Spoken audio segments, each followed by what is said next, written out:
ભગવાન ચાર ધામમાં જ્યારે સુંદર સુંદર સ્વરૂપે બિરાજે છે, એમાં ઓડિશાની એ પૂર્વભૂમિમાં ભગવાનનું એક દિવ્ય સ્વરૂપ કે બે ભાઈઓ વચ્ચે બહેન સાથે ભગવાન દિવ્ય સ્વરૂપે જ્યારે બિરાજતા હોય, ચારે ધામમાં એક જ ભગવાનનો વિગ્રહ એવો કે વર્ષમાં એકવાર ભગવાન પોતાનું નીચ ગર્ભગૃહ છોડીને ભક્તોને મળવા માટે, ભક્તોની ખબર અંતર લેવા રથમાં બિરાજીને ભક્તોને દર્શન આપવા માટે આવે છે.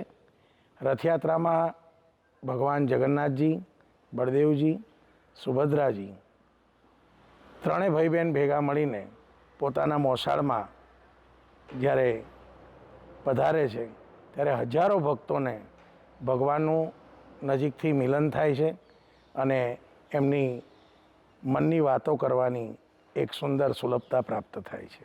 જગન્નાથપુરીમાં ભગવાન પોતાના માસીના ઘેર જ્યારે રથયાત્રામાં વિરાજીને જાય છે, એવી જ રીતે વર્ષો પહેલાં આપણા અમદાવાદના આ કર્ણાવતીની ભૂમિ પર લક્ષ્મણદાસજી મહારાજના સુંદર વિચારો સાથે અહીંયા પણ એ દિવ્ય જગન્નાથજી ભગવાનનું સ્વરૂપ બિરાજમાન થયું અને સરસપુરમાં ભગવાનનું જેમ ઓડિશામાં ભગવાન માસીના ઘેર જાય છે, એમ અહીંયા મામાના ઘેર જઈને અમદાવાદના સૌ ભક્તોને જેમ જગન્નાથપુરીમાં ભક્તોને ભગવાન દર્શન આપે છે, એમ અમદાવાદમાં પણ રથમાં બિરાજમાન થઈને ભગવાન નગર યાત્રા કરીને ભક્તોને દર્શન આપે છે.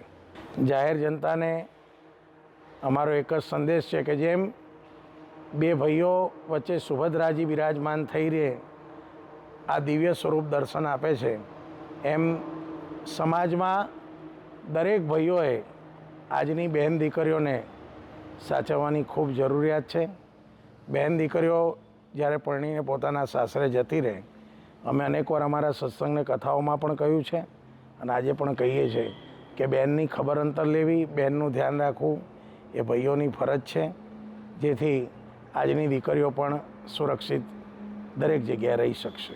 ભગવાન કૃષ્ણ જ્યારે પોતાની દિવ્ય લીલાઓ પૂર્ણ કરીને સ્વધામ ગમન કરે છે, ત્યારે એવું કહેવાય છે કે ભગવાનનું હૃદય એ કળિયુગમાં જગન્નાથ ભગવાનની નાભીમાં અર્પણ કરેલું છે. એટલે કૃષ્ણ આજે પણ જગન્નાથપુરીમાં સાક્ષાત પ્રભુ હાજર છે.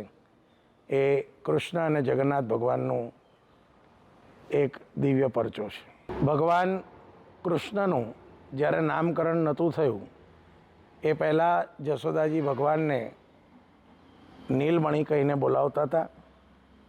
જ્યારે ગર્ગાચાર્ય મુનિએ કરસતીથી કૃષ્ણ નામ રાખ્યું, પણ એ પહેલાં જેમ આપણા ઘરમાં હુલામણા નામે દીકરાને બોલાવવામાં આવે, એમ જશોદાજી ભગવાનને નીલમણિ કહીને બોલાવતા હતા.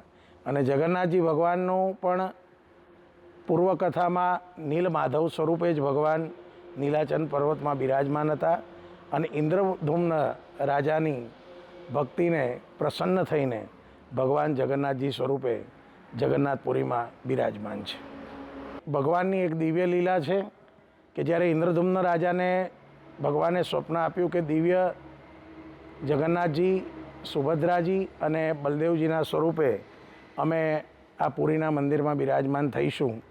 ભગવાન વિશ્વકર્માજી જ્યારે મૂર્તિ ઘડવા માટે આવ્યા ત્યારે 21 દિવસનો સમય માંગ્યો હતો, પણ થોડીક ઉતાવળ કરવાને કારણે દરવાજા વહેલા ખોલવામાં આવ્યા.